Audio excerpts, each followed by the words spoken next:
How to kill a human, you ask? The question came from a Deathwalder student, and Professor Lehavi chose to answer it rather than dodge it. They're not so different from other species.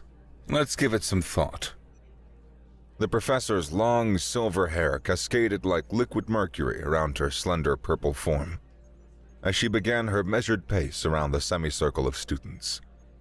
Her six-fingered hands gestured gracefully as she moved, the delicate webbing between each digit translucent in the light.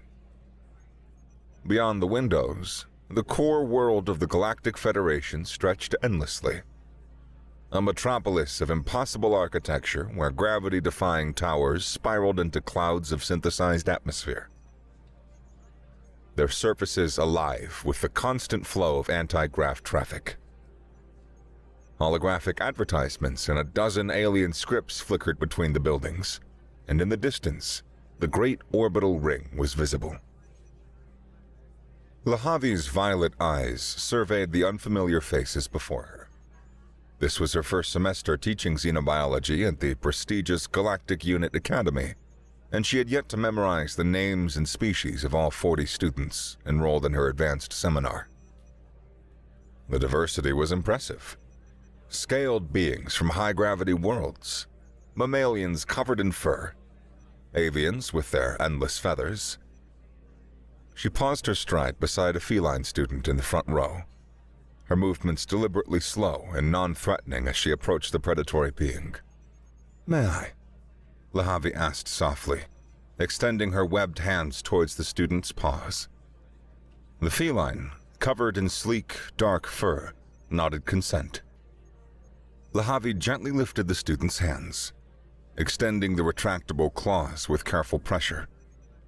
Each claw gleamed like polished steel, curved and wickedly sharp. "Now, class, observe these natural weapons.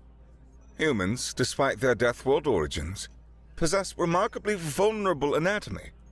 Their necks in particular are soft and unarmored. The major blood vessel runs close to the surface, protected only by thin skin and minimal muscle tissue. Any galactic citizen equipped with claws such as these could, in theory, end a human's life with a single swift strike across the throat." The feline student tilted her head, her triangular ears swiveling forward with interest.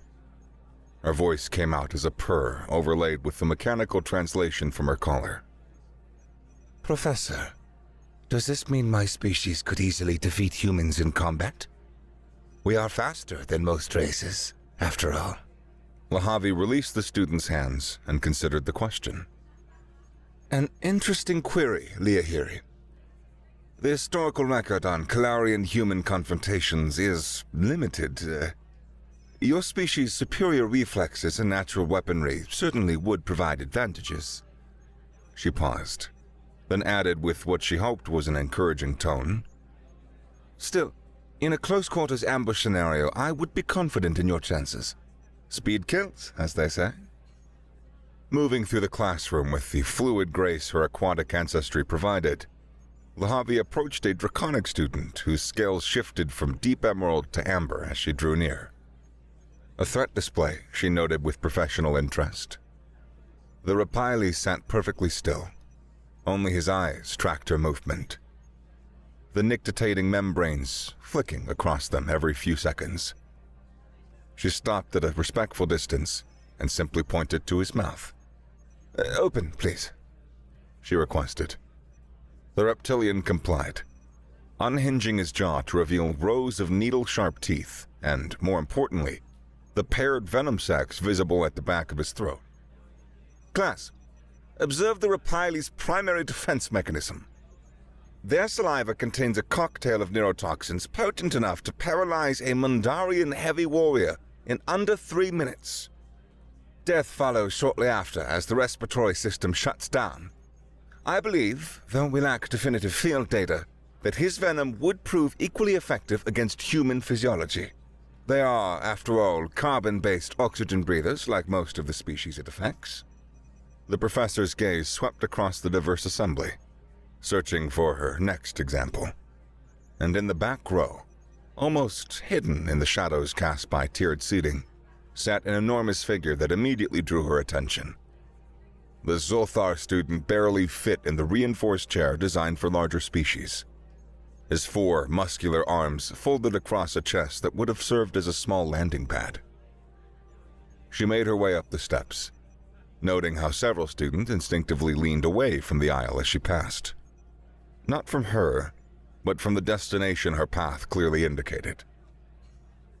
The Zothar watched her approach with eyes like chips of obsidian, unblinking and patient.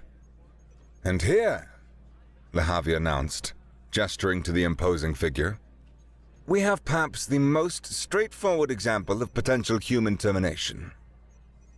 Our Zothar colleague possesses the raw physical power to simply overwhelm human defenses. Each of his 4 arms can exert approximately 2 times the crushing force of a human's maximum capability." The Zothar remained silent, but Lehavi caught the slight downturn of his mouth. Disapproval?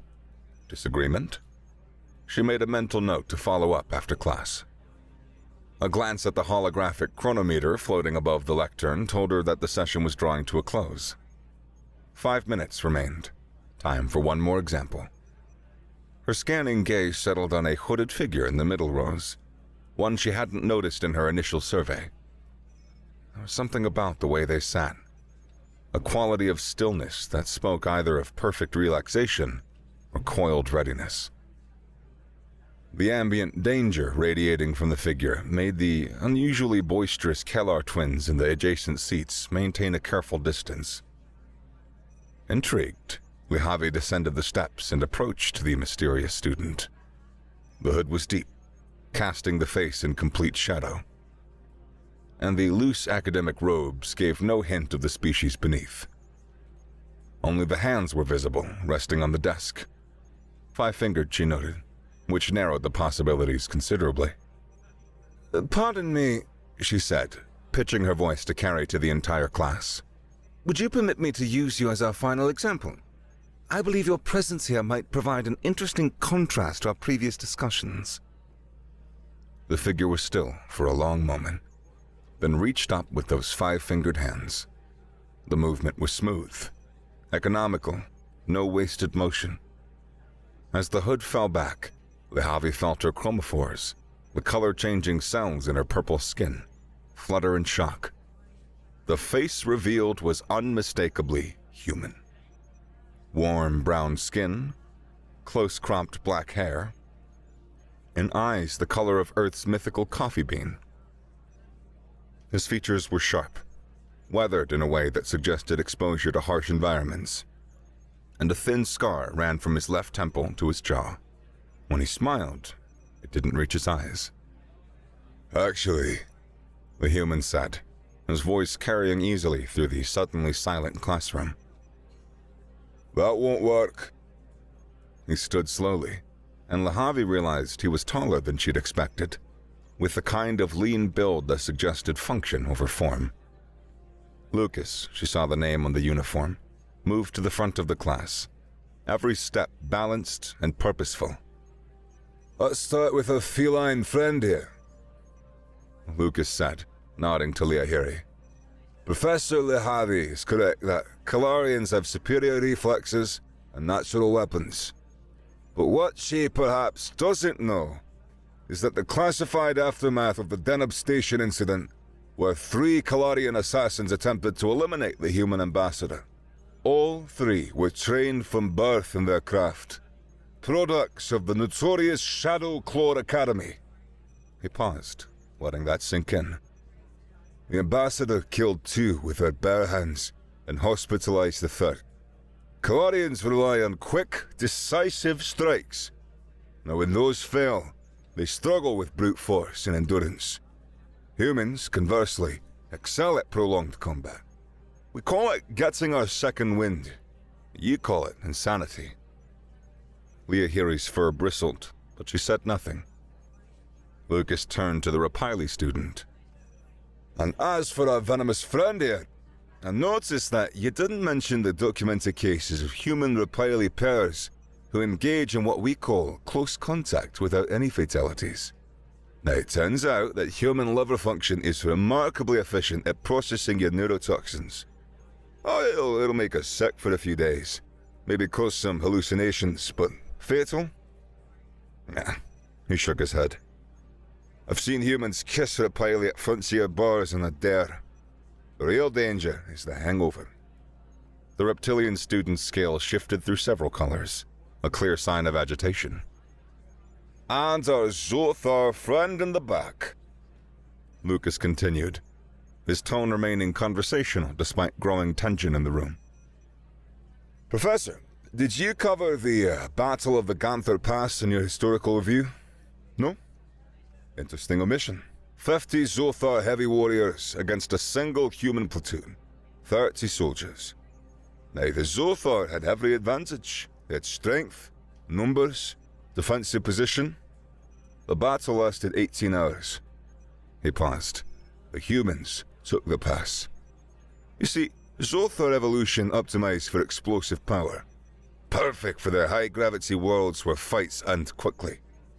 But humans, we are persistent predators. We can maintain moderate activity for days. By hour 6, the Zothar were exhausted. By hour 12, they could barely lift their arms. Now the humans were just getting started. The classroom was dead silent.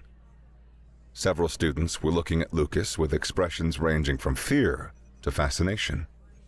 Others were stealing glances at Professor Lehavi, whose chromophores had shifted from their usual purple to an almost translucent white, the Aquari equivalent of a deep blush. The chronometer chimed, its melodious tone shattering the tension. Students began gathering their materials, the scrape of chairs and rustle of equipment abnormally loud in the awkward atmosphere. As they filed out, more than a few threw pitying glances at their professor, who stood frozen at the front of the class, her 3 pupils all fixed on the human who had just dismantled her entire lecture. Lucas was about to leave, pausing at the door. For what it's worth, Professor, you covered the theoretical aspects well. It's just the practical application where things got complicated. He pulled his hood back up, once again becoming just another anonymous figure. Same time next week?